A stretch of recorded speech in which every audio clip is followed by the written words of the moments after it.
یعنی قرآن مجید پھر یہ بھی فرماتا ہے کہ جب ان کے سامنے حاضر ہو تو کندھے جھکائے رکھا کرو. جیسے ہم اپنے مرشد کی بارگاہ میں حاضر ہوتے ہیں، پیر صاحب کے یہاں جاتے ہیں، کسی آستانے پر حاضری دیتے ہیں، کسی درگاہ پہ جاتے ہیں تو ہاتھ باندھ کر کے جاتے ہیں، کندھے جھکا کر کے جاتے ہیں، سینہ تان کر کے نہیں جاتے، سینہ جھکا کر کے جاتے ہیں. یعنی ہماری عاجزی انکساری کا یہ عالم ہوتا ہے کہ ہمیں یہ سکھایا گیا کہ جب تم کسی اللہ والے کی بارگاہ میں پہنچو تو اپنے کندھوں کو جھکائے رکھو، اکڑ کر کے مت جاؤ، کیونکہ اللہ رب العزت کو یہ ادا بڑی ناپسند ہے کہ کوئی اس کے ولی کے سامنے سینہ تان کر کے جائے. لیکن قرآن مجید میں یہ جو انداز بیان کیا گیا ہے وہ کسی اور کے لیے نہیں. فرمایا کہ جب تم اپنے والدین کے سامنے جایا کرو تو عاجزی اور انکساری کے ساتھ تمہارے کندھے جھکے ہونے چاہیے. یعنی ان والدین کو کبھی بھی اس بات کا احساس مت دلاؤ کہ تم جوان ہو گئے ہو، تمہاری آواز مضبوط ہو گئی ہے. کبھی بھی اس بات کا احساس مت دلاؤ کہ اب تمہاری کمر مضبوط ہو گئی ہے، اب تمہارے ہاتھ مضبوط ہو گئے. جب بھی تم ان کے سامنے حاضر ہو تو پھر نرمی سے، محبت سے، پیار سے اپنے کندھوں کو جھکائے رکھا کرو اور ان کو لیے یہ دعا کیا کرو وَقُلْ رَبِّ ارْحَمْهُمَا كَمَا رَبَّيَانِي صَغِيرًا. اے اللہ ہمارے والدین پر ایسے ہی رحم فرما جیسے انہوں نے ہمارے بچپن میں ہم پہ رحم فرمایا تھا. اللہ رب العزت نے بچپن کا ذکر کیوں فرمایا قرآن مجید میں؟ اللہ جوانی کا ذکر کر دیتا، اللہ پاک 20 سے 30 سال کی عمر کا ذکر فرما دیتا، لیکن اللہ پاک نے بچپن کا ذکر کیوں فرمایا؟ یہ بڑی اہم بات ہے. فرماتا یہ دعا کیا کرو کہ باری تعالیٰ تو ہمارے والدین پر ایسے رحم فرما جیسے انہوں نے ہمارے بچپن میں ہم پہ رحم فرمایا تھا.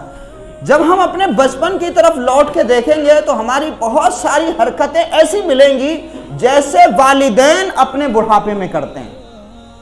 یا جو بھول ان سے بڑھاپے میں ہوتی ہے اگر ہم اپنے بچپن کی طرف پلٹ کے دیکھیں گے تو ہمیں ملے گا کہ والدین سے جو بھول اب ہو رہی ہے، اس طرح کی غلطیاں، اس طرح کی خطائیں ہم اپنے بچپن میں ہزاروں کرتے رہے ہیں، لیکن والدین ان تمام غلطیوں کو معاف کرتے تھے، ان تمام غلطیوں کو برداشت کرتے تھے، ان تمام غلطیوں پر کبھی کبھی ماتھا چومتے تھے، کبھی گال چومتے تھے، کبھی محبت سے سمجھاتے تھے، کبھی تاکید کرتے تھے، کبھی سختی کرتے تھے کہ میرا بچہ غلط راستے پہ نہ چلا جائے. تو اللہ رب العزت نے بچپن کے دلوں کو اس لیے یاد فرمایا کہ تم یاد کرو ان دنوں کو کہ جب تمہارا بستر گیلا ہوتا تھا تو تمہاری ماں اس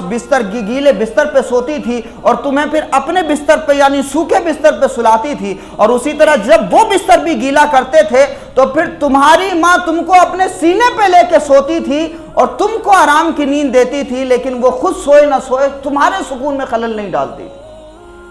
اور اسی طرح سے والد کا بھی تذکرہ کہ اپنے والد کو دیکھو کہ جس نے تمہارے بچپنے کے ان حالات کو دیکھا، تمہاری جوانی اور تمہارے بچپنے کو بہتر کرنے کے لیے اس نے اپنی جوانی کو داؤں پر لگا دیا، اس نے اپنی زندگی کو زندگی نہیں سمجھا، اس نے اپنے وقت کو وقت نہیں سمجھا. تمہارے مستقبل کو روشن کرنے کے لیے اس نے گرمی کی شدت بھی جھیلی ہے، سردی کی شدت بھی جھیلی ہے، بارش کے موسم کو بھی جھیلا ہے. یعنی زندگی کے جتنے تھپیڑے اس کے گالوں پر پڑے، تمہاری زندگی کو بہتر کرنے کے لیے اس نے ہر مشکل جھیلی. تو اللہ فرماتا ہے کہ جیسے تمہارے بچپن میں تمہارے والدین نے تم پر رحم کیا، اسی طرح سے تم دعا کیا کرو، کیونکہ تمہاری یہ حیثیت نہیں ہے کہ تم اپنے والدین کا حق ادا کر سکو، تمہارے اندر اتنی طاقت نہیں ہے کہ تم اپنے والدین کے حقوق ادا کر سکو. تو مالک کی بارگاہ میں دعا کیا کرو باری تعالیٰ تو ہمارے والدین پر ایسے رحم فرما جیسے انہوں نے ہمارے بچپن میں ہم پر رحم کیا تھا.